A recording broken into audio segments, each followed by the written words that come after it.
Buenas tardes. Buenas tardes, doctora. Bueno, vamos a empezar con la clase teórica de hoy.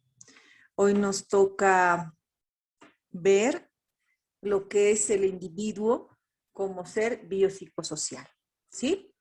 Se puede ver lo que les estoy compartiendo, ¿verdad? Sí, doctora. Perfecto. Continuamos entonces. Bien. Para poder entender al ser humano como un ser biopsicosocial, vamos a tomar en cuenta algunas definiciones de algunos puntos importantes. Uno de estos es la causalidad en salud. Cuando hablamos de causalidad, estamos hablando de un concepto que es parte de la vida rutinaria o vida común que puede tener el individuo. El hombre siempre ha buscado, o la persona, el individuo, siempre ha buscado el porqué de las cosas. Una forma de poder comprender, entender, analizar y adaptarse al mundo real donde nosotros nos encontramos. Pero siempre buscando o dando o queriendo encontrar el porqué de las cosas.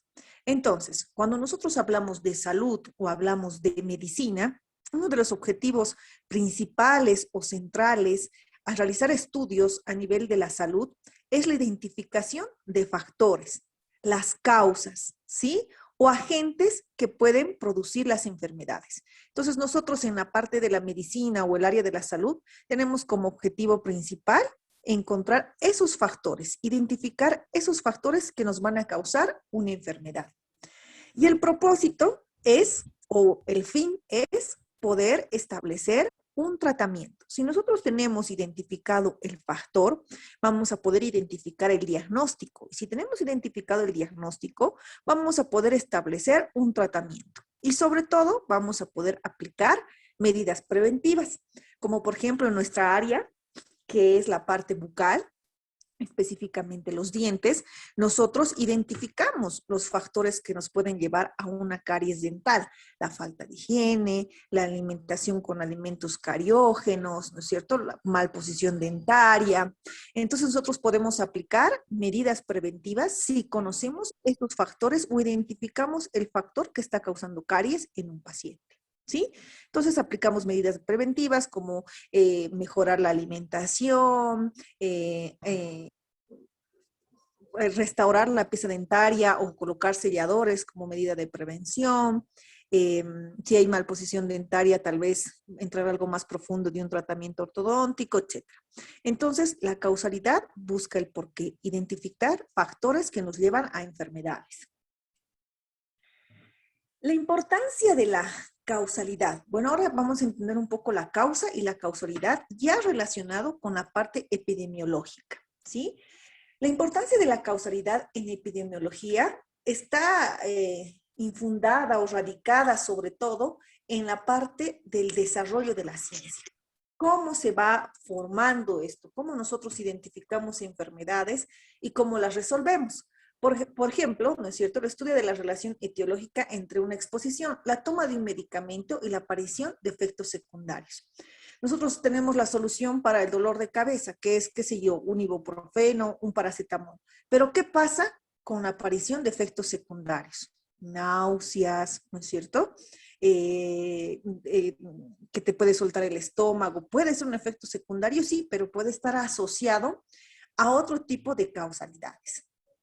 Para la investigación en epidemiología y para los epidemiólogos específicamente en el área de la medicina, debe asumirse una definición de trabajo. O sea, todo esto tiene un conjunto que nosotros los vamos a asociar.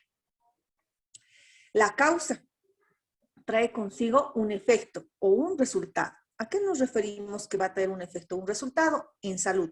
La causa es identificada como los términos de etiología, o sea, ¿por qué se produce? La etiología es la razón que se produce. Por ejemplo, la caries, que hablábamos hace un momento, es producido por una bacteria, o por microorganismos, o por un grupo de microorganismos, ¿no?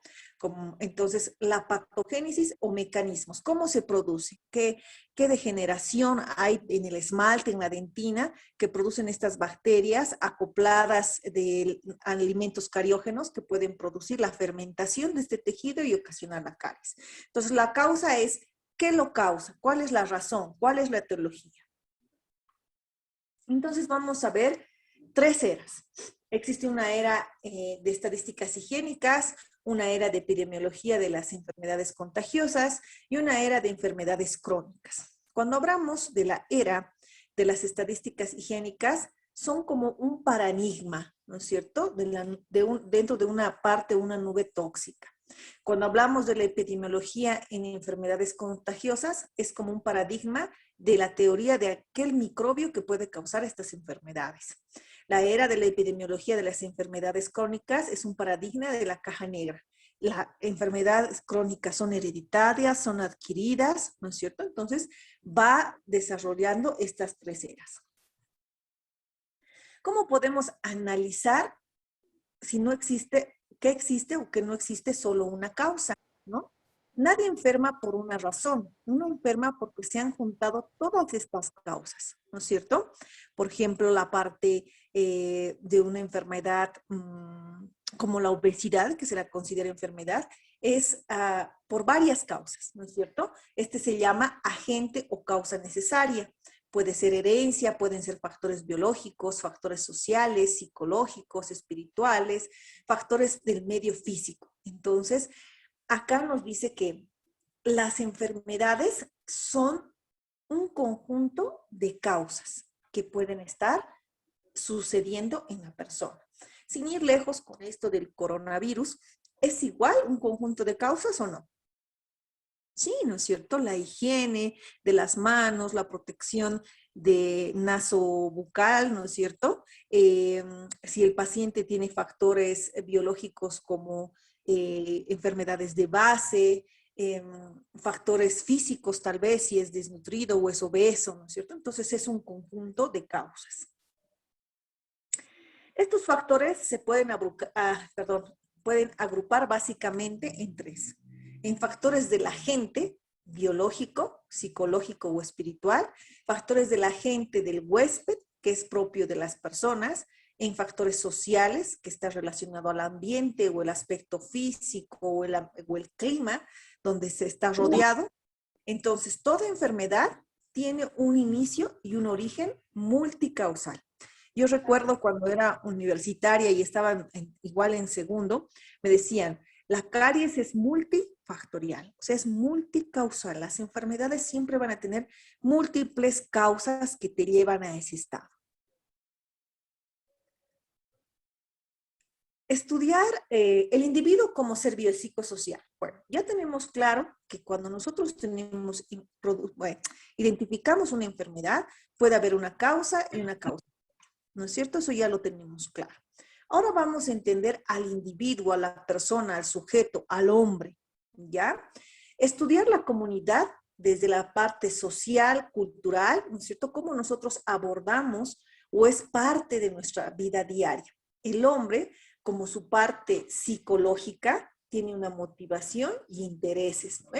Biológico, estamos hablando de la parte orgánica, del funcionamiento de sus nervios, músculos, células. Y social está condicionado al contexto social donde se desarrolla, donde se forma, donde se explaya, podemos decir.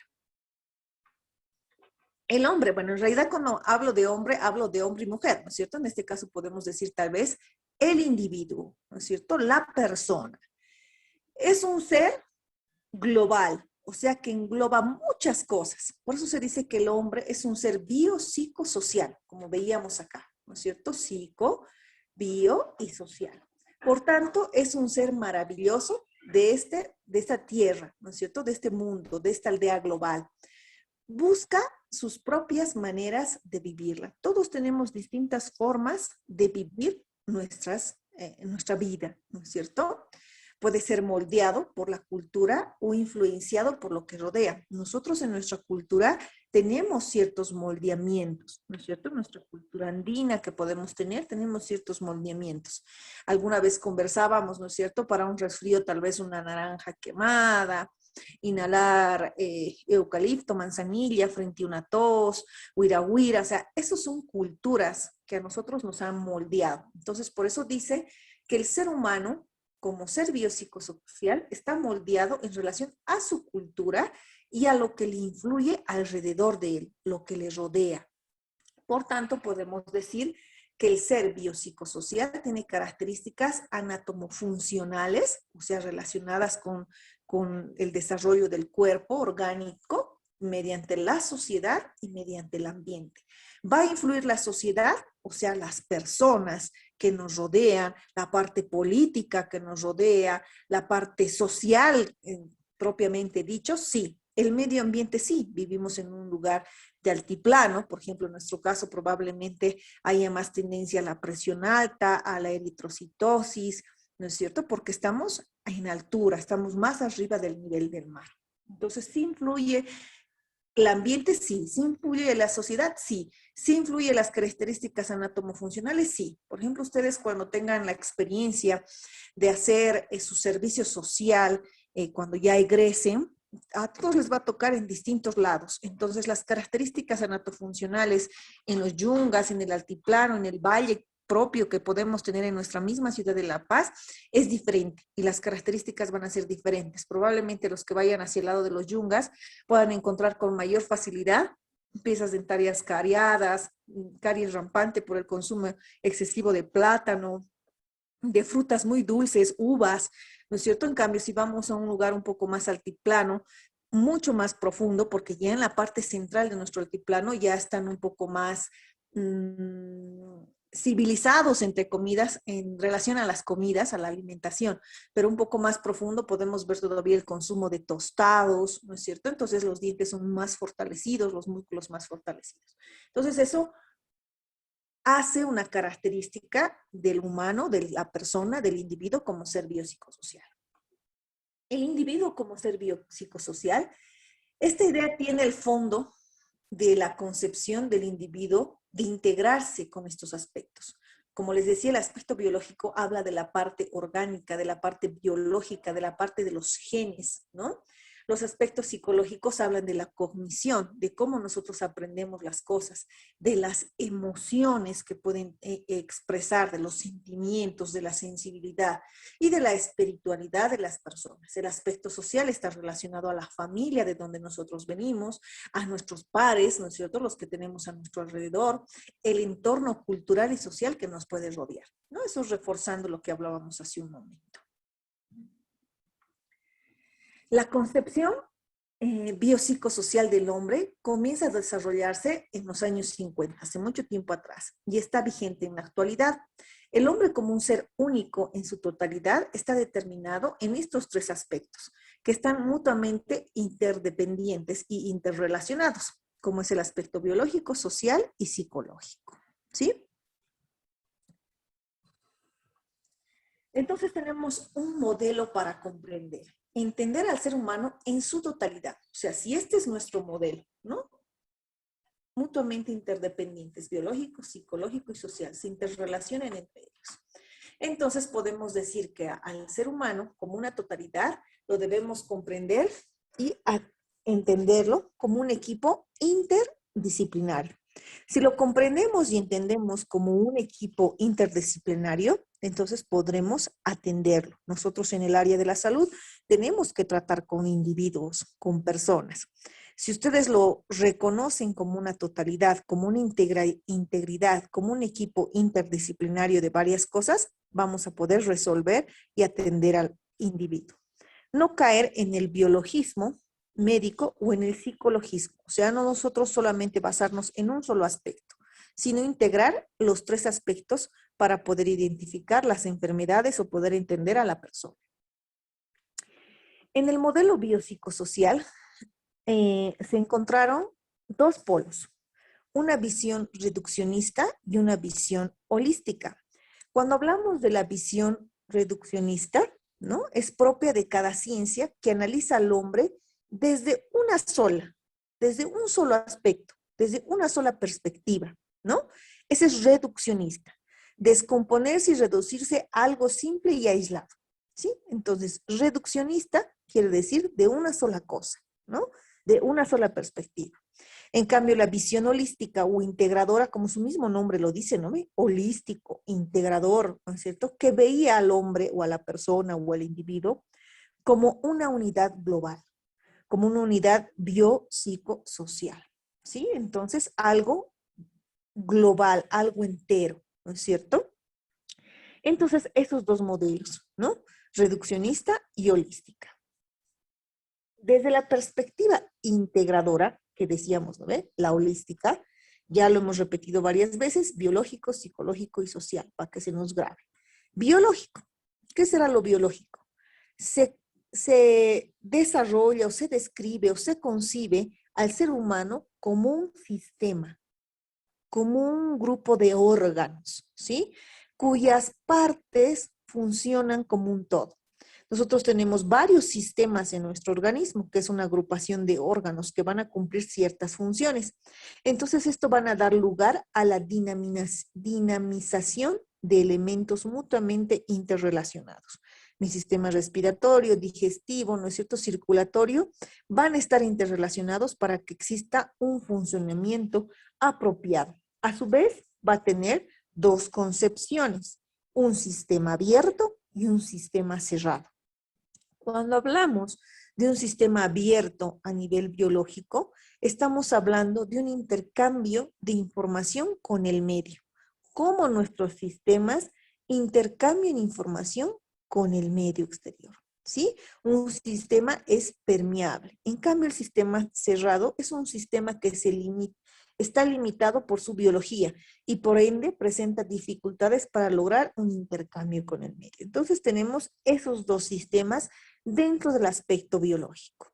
Ahora, dentro del aspecto psicológico, ¿sí? Comprende la conducta, ¿no? Cuando hablamos de psicología, habíamos dicho que hablamos de estudiar a la mente o estudiar el comportamiento, ¿no? Entonces, esto va a abarcar comprender la conducta o el comportamiento, ¿no es cierto? La expresión de los procesos cognitivos, afectivos, motivacionales, espirituales, todos asociados entre sí, ¿no es cierto? Procesos cognitivos, el aprendizaje, ¿no es cierto? Afectivos, ¿qué tipo de emociones tenemos? Motivacionales y espirituales. Los procesos al interior del sujeto que no piensa, ¿no es cierto? Luego se emociona. ¿Se acuerdan que hablábamos que el sujeto, dentro de una de las teorías de la conducta, que el sujeto pensaba, sentía y recién actuaba, ¿no es cierto? Entonces está relacionado con nuestras emociones, cómo nosotros vamos a proceder a algo de acuerdo a nuestras emociones, sino que es todo una vez, ¿no es cierto? Todo a la vez. Los procesos son interdependientes. Otro punto importante dentro de la parte psicológica de la integración de un individuo es lo cual implica una forma de comprender y entender el mundo. ¿Cómo nosotros vemos? ¿Se acuerdan que hablábamos también de la importancia existencial que nosotros podemos tener? Comprender y entender el mundo y vivir, ¿no es cierto? O encontrar un sentido a la vida de manera integral o percibiendo las totalidades. Dentro del aspecto social, podemos ver la concepción del individuo como entidad social. Cada vez cobra más fuerza.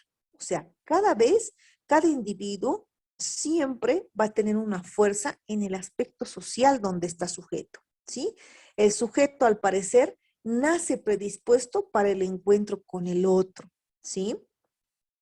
Las instituciones sociales que por excelencia son la familia, el barrio, la comunidad, el curso, en el caso de ustedes, el lugar donde viven, el lugar donde se desenvuelven, trabajan, influyen notablemente en el comportamiento de la persona. Por eso se dice que son como instituciones sociales. Otros como carrera, como cátedra, como paralelo, ¿no es cierto? Son una institución social, ¿no? Su familia, la familia que ustedes integran, mamá, papá, hijos, o sea, la integridad, los componentes que tengan en su familia y la comunidad, el barrio, el lugar donde nosotros vivimos, van a influirnos en nuestros comportamientos. Entonces ahí ya entendemos el biológico, el psicológico y el social. Entonces, dentro de la historia de los orígenes de la enfermedad, ¿no es cierto? Requieren ciertos factores, ¿no? Ya entendemos que las enfermedades tienen causas, factores, ¿no es cierto? Que están unidos, varios están unidos, que el ser humano es un ser integrado, ¿no? Entonces, necesitamos entender la enfermedad también, conociendo ya estos otros dos aspectos. ¿Cómo son los propios del huésped que se habían mencionado, que son los biológicos, psicológicos, sociales, espirituales, los factores que tienen que ver con el agente? Entonces, todo eso va a influir, ¿no es cierto? O sea, ya sabemos que existen causas, como hablábamos hace un momento, la mala higiene, mal posición dentaria, ¿no es cierto? La presencia de, no sé, tal vez otra coadyuvante, otra enfermedad de base, ¿no? Que pueden llevarnos a una caries, por ejemplo, hablando de enfermedad, pero también eso hablando de la parte biológica probablemente, pero también van a influir los aspectos psicológicos, el ambiente social, ¿no?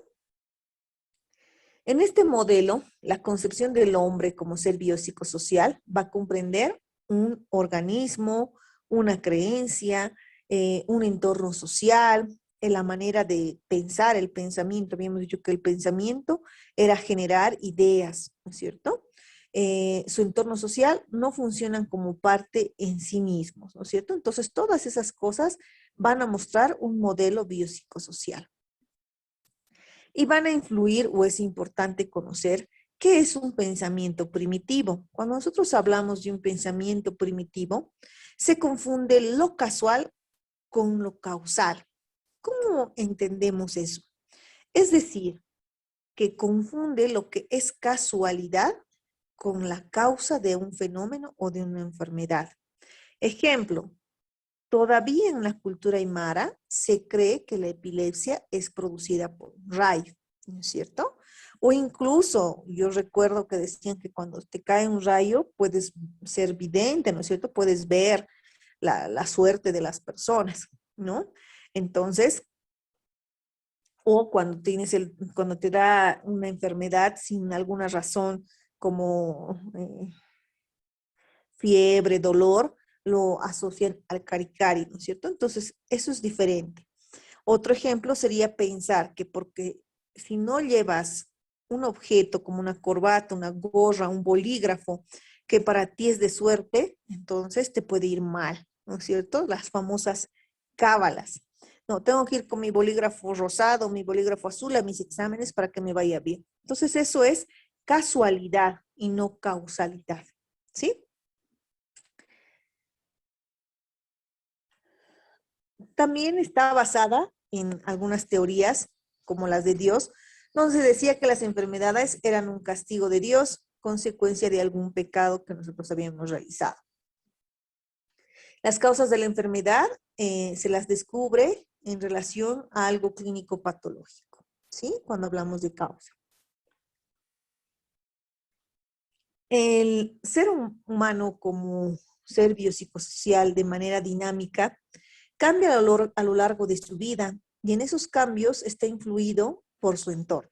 Entonces, nosotros como personas podemos ir cambiando, ¿no es cierto? Pero cómo hacemos ese cambio? Mediante la influencia del entorno que nos rodea.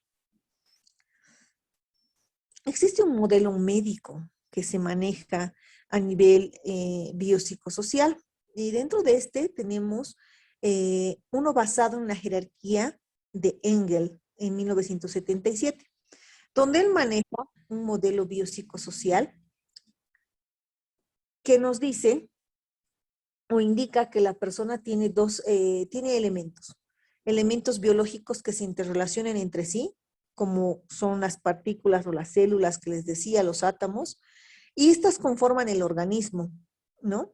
El individuo se relaciona con las otras personas, con la familia, la comunidad y así sucesivamente hasta la sociedad y la biosfera, ¿no es cierto? Entonces, según este modelo de Hegel, está concentrado en esa relación biológica y social.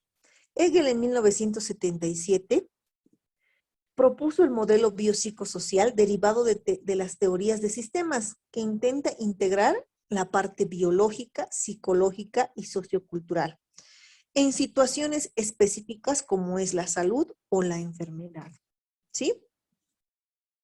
Entonces, Hegel ya nos habla de una integridad en las personas. Aquí tenemos un modelo biomédico y un modelo biopsicosocial. Cuando hablamos de un modelo biomédico, estamos hablando de evitar la enfermedad, de actuar sobre las causas, de profesionales técnicos en el sector de salud únicos y competentes.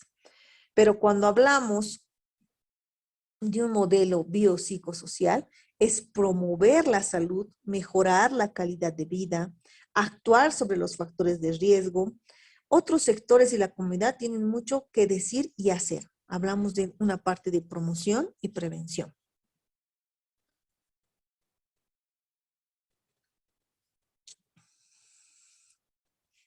El enfoque que se aplica, ¿no es cierto?, al estudio de la conducta humana. Existe una conducta adaptativa y una conducta patológica o inadaptada. Cuando hablamos de una conducta adaptativa, estamos hablando de un grupo de habilidades conceptuales, sociales, prácticas, de personas que han aprendido, ¿no?, para funcionar en su vida diaria y que permiten responder a las circunstancias cambiantes de la vida y a las exigencias contextuales. Como su nombre lo dice, adaptativa, o sea, que nos adaptamos, ¿no es cierto?, a las prácticas, a las partes social, a la vida diaria o constante que pueda tener, ¿no? En cambio, la conducta patológica o inadaptada es un comportamiento antisocial, ¿no es cierto?, donde se violan los derechos de los demás, las normas y reglas sociales apropiadas, tratando de integrar los factores de influencia del entorno social macro y micro. Entonces, como su nombre lo dice, inadaptado. No podemos habituarnos, no podemos responder ante un aspecto social o a una situación, ¿sí? La dimensión biológica y la dimensión social y los rasgos básicos en el enfoque aplicado a la conducta humana. La dimensión biológica está relacionada a la integración, se produce desde un nivel subatómico hasta los órganos o aparatos. Cuando hablamos de biológico, habíamos dicho que hablamos de una parte orgánica, de una parte celular. Entonces, en esta dimensión biológica, como enfoque de la conducta humana, está integrado a eso, a nivel subatómico, a nivel de los órganos o aparatos de un sistema, ¿no? La dimensión social del ser humano dependerá de las relaciones significativas, el nivel diádico, ¿no es cierto?, en las relaciones intersociales y de su entorno familiar a nivel microsocial. Entonces, cuando hablamos de una dimensión social, hablamos de un nivel diádico y un nivel microsocial. Existen los rasgos básicos que se determinan de acuerdo a la personalidad. Decimos que todos tenemos determinados rasgos básicos de acuerdo a nuestra personalidad. Ahí tenemos el modelo biopsicosocial, ¿no? Procesos cognitivos, afrontamientos, psicopatologías, personalidad, conducta de la enfermedad, como la parte psicológica, como factores sociales, la satisfacción laboral, el estrés laboral, la percepción de la carga física, la compensación económica, la parte biológica, habíamos hablado de eventos previos, movilidad espinal, anatomía, fisiología, fisiopatología, ¿no? Entonces, este modelo biopsicosocial como modelo, ¿no es cierto?, el hombre como un sistema completo con partes interrelacionadas desde dentro para luego relacionarse con el entorno y viceversa, de adentro para afuera.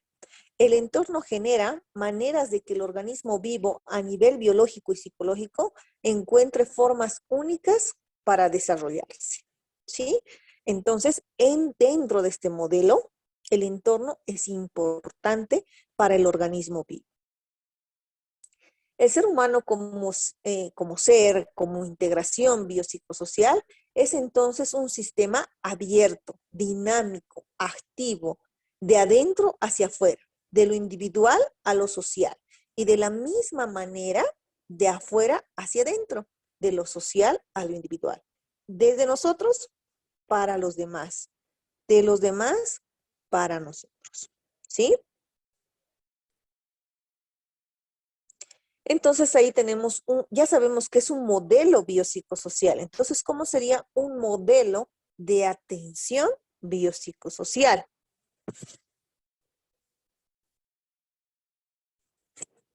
Lo bio y lo psicosocial. Lo bio, la atención de los síntomas. Síntomas como fuente de conocimiento médico que busca su significado. Atención integradora, subjetivación del paciente, producción de posición subjetiva activa, autorresponsabilidad, posibilidad de cambio.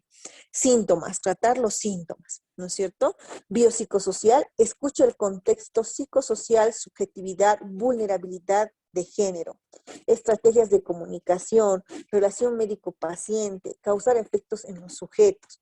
Entonces, desde un aspecto del cuerpo, del organismo, desde un aspecto social, desde un aspecto físico. Como biológicos, como médicos podemos decir, tenemos que tratar los síntomas y como psicosociales debemos saber entender o escuchar el contexto, la vulnerabilidad que tiene el paciente. ¿Para qué? Para que tanto la parte biológica como la parte psicosocial nos puedan llevar a una atención integradora, ¿no? Y esta atención integradora nos va a poder llevar a una producción de posición subjetiva activa, autorresponsable, de posibilidades de cambio. Entonces, se maneja este modelo de atención biopsicosocial. Otro modelo que tiene más o menos el mismo sistema es el modelo ecológico de Lebel y Clark, o Lebel y Clark, ¿sí? Lebel y Clark se dieron cuenta que no cualquier individuo se enfermaba, se necesitaba un individuo con cierta predisposición o cierta vulnerabilidad a poder enfermarse. Entonces existían primero una cierta cantidad y luego una segunda o cierta calidad. Una cosa es la cantidad y otra es la calidad. Como primero, cantidad. Se necesita un inóculo suficiente. Esta es la cantidad mínima de microorganismos que pueden vulnerar nuestro sistema defensivo. Los microbiólogos calculan esto. Como por ejemplo, digamos, nosotros salimos a la calle y estamos con el inóculo del coronavirus, ¿no es cierto? En una cantidad mínima en nuestra ropa, en nuestras manos. Entonces, esa es la cantidad. La calidad es el microorganismo, debe ser agresivo, de otro modo no contaminará, dice, ¿no? Se sabe que las bacterias que están atenuadas nos sirven como vacunas. Por sí mismo, son microorganismos atenuados para crear anticuerpos. Entonces, si nosotros disminuimos esa calidad, como las vacunas que hoy en día están apareciendo, que no sabemos en qué momento van a dar libre para todas las edades, ¿no? Y los medios que nosotros podemos tener. En este caso, como hemos dado el ejemplo del coronavirus, la cantidad de virus inóculo que podemos tener, si nosotros utilizamos la desinfección, lavado de manos, el aseo diario, podemos disminuir. Y si encima creamos microorganismos como son en las vacunas, entonces podemos atenuar el microorganismo. Pero bueno, el modelo ecológico de Lebel y Clark, en 1965 estos autores crearon un paradigma o un modelo, ¿no es cierto?, de la enfermedad y lo relacionan con los niveles de prevención. ¿Cómo son estos niveles de prevención? Nos dice que existe una tríada ecológica. ¿Qué es esta tríada ecológica? Esta tríada ecológica está concentrada en un equilibrio entre ciertos factores. El factor del huésped, el agente y el ambiente. Entonces vamos a formar nuestro triángulo ecológico, ¿no? Acá. Tenemos aquí al huésped, al agente y al ambiente. ¿Qué serán cada uno de estos? El huésped es el que va a albergar y recibe la agresión, ¿no? Los agentes son los elementos causales que agreden. Pueden ser físicos, químicos, biológicos, ¿no?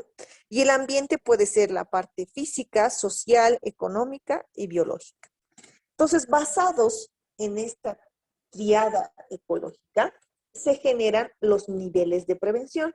Los niveles de prevención del modelo de Lebel y Clark. enfocado en 1965. El primer nivel está compuesto por la promoción de la salud, ¿no es cierto? Si nosotros hablamos de odontología, ¿qué sería promoción de la salud? Enseñar el cepillado de los dientes, enseñar con qué elementos me hago la higienización, enseñar qué alimentos son fortalecedores, qué importancia tiene hacer controles odontológicos, ¿no? El segundo nivel, la protección inespecífica y específica, ¿no es cierto? Ya manejar las técnicas de cepillado, hacer que se cepille, ¿sí? El tercer nivel, diagnóstico precoz y tratamiento oportuno, identificar fosas y fisuras profundas, ver pacientes a partir de los 6 meses, ponerle flúor, aplicar una técnica de dedal. Cuarto nivel, limitación del daño, aplicación de selladores, aplicación de obturaciones en caries incipientes. Y quinto nivel, la rehabilitación, ¿no? La rehabilitación es cuando ya existen presencia de caries o presencia de restos, ¿no? La desfocalización de restos radiculares que puede haber, la obturación con técnica Pratt, si estamos en un lugar con acceso a un sillón dental. Si existe sillón dental, pues utilizaremos el sillón para hacer obturaciones, ¿no? Entonces, tanto el primero como el segundo nivel están dentro de una prevención primaria. El tercero y el cuarto nivel están dentro de una prevención secundaria y el quinto nivel está dentro de una prevención terciaria.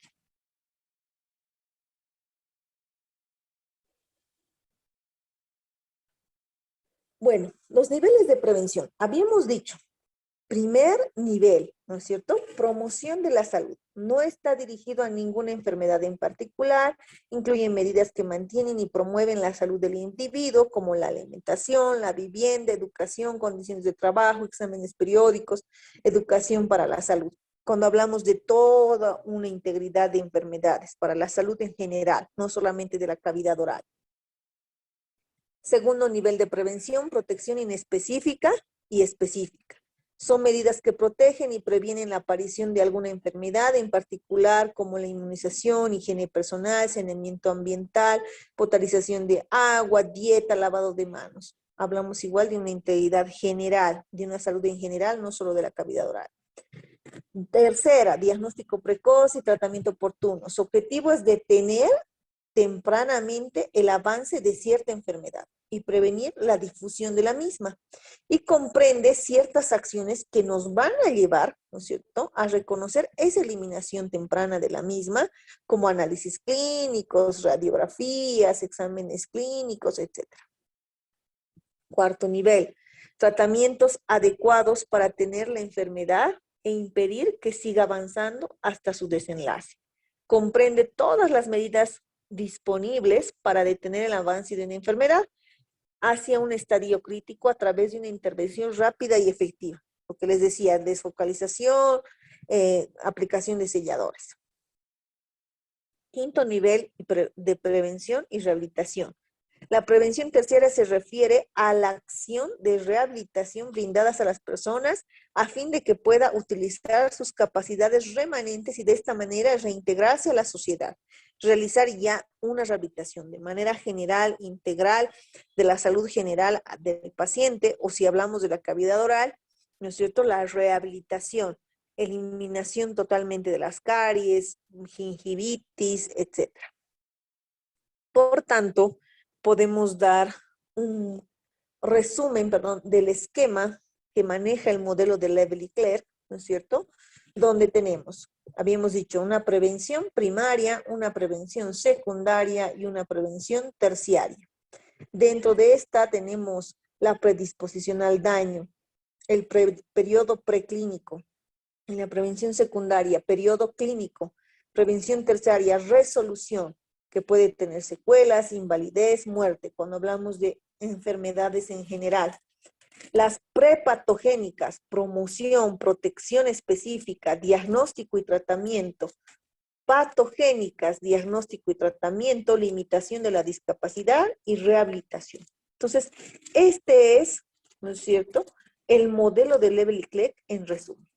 ¿Sí? ¿Se comprende? ¿Se comprende? Sí, doctora.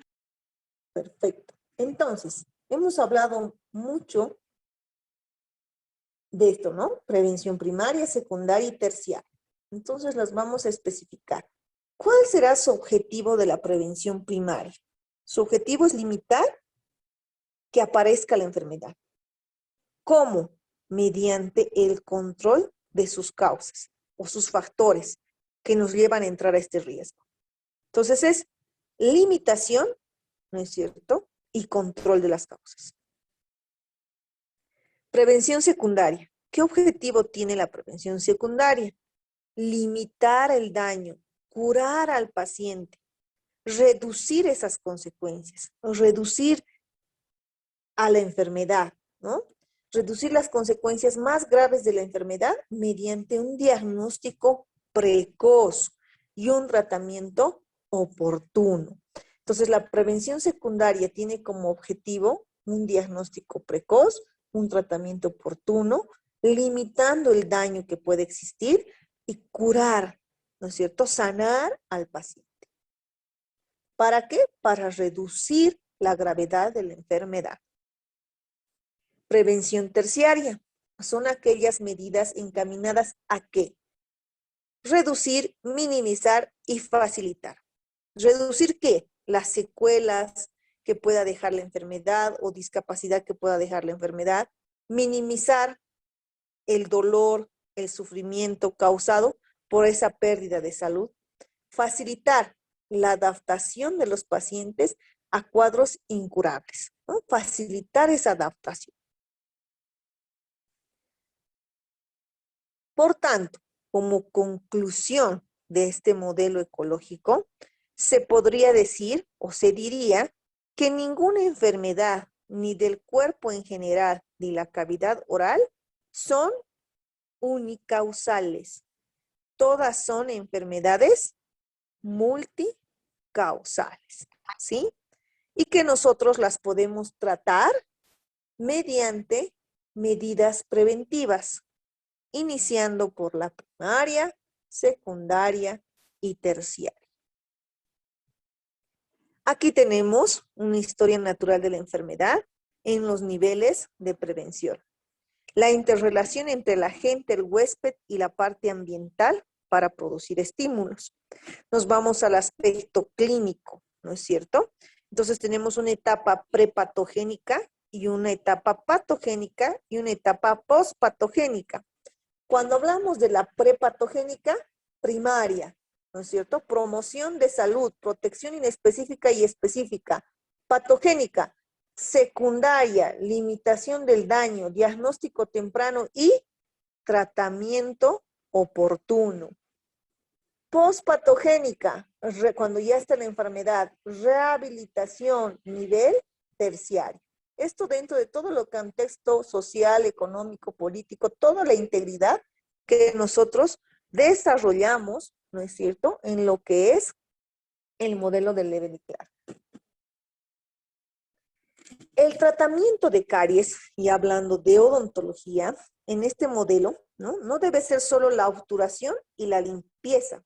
Se deberá seguir un proceso de identificar las causas y tratarlas. ¿Por qué tiene caries esta persona? Porque no tiene una mala alimentación, porque tiene mal posición dentaria, porque no tiene los medios para realizarse la higiene. Entonces hay que identificar la causa. Por eso es el modelo ecológico. No solamente eliminar la caries, sino encontrar la causa y tratarla. El apiñamiento o cúmulo de placa puede producir inflamación de encía. Entonces, ¿cómo corregimos eso? Elimino la caries, hago la regularización de encía. ¿Volverá a surgir esta enfermedad? Sí, porque nosotros no estamos identificando la causa y no la estamos tratando. ¿Cómo sería identificarla y tratarla? Identificar que existe un apiñamiento dental. ¿Cómo tratarla? Probablemente con un alineado tratamiento de ortodoncia. Y debemos realizar educación, prevención y promoción. Nosotros antes de esta pandemia, como psicología con una colaboración de investigación 2, salíamos a hacer medidas preventivas en su primer nivel. como es la promoción y educación en salud oral a los colegios. Nos colaboraban los de Colgate también, ¿no? Entonces, no es solo tratar el síntoma, no solamente es calmar el dolor de muela, calmar el dolor de cabeza, sino solucionar el problema de manera integral.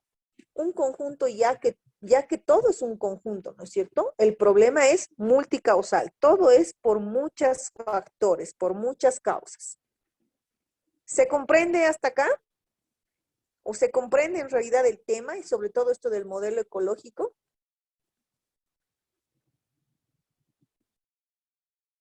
¿Sí? Sí, doctora. Perfecto. No sé si tienen alguna pregunta.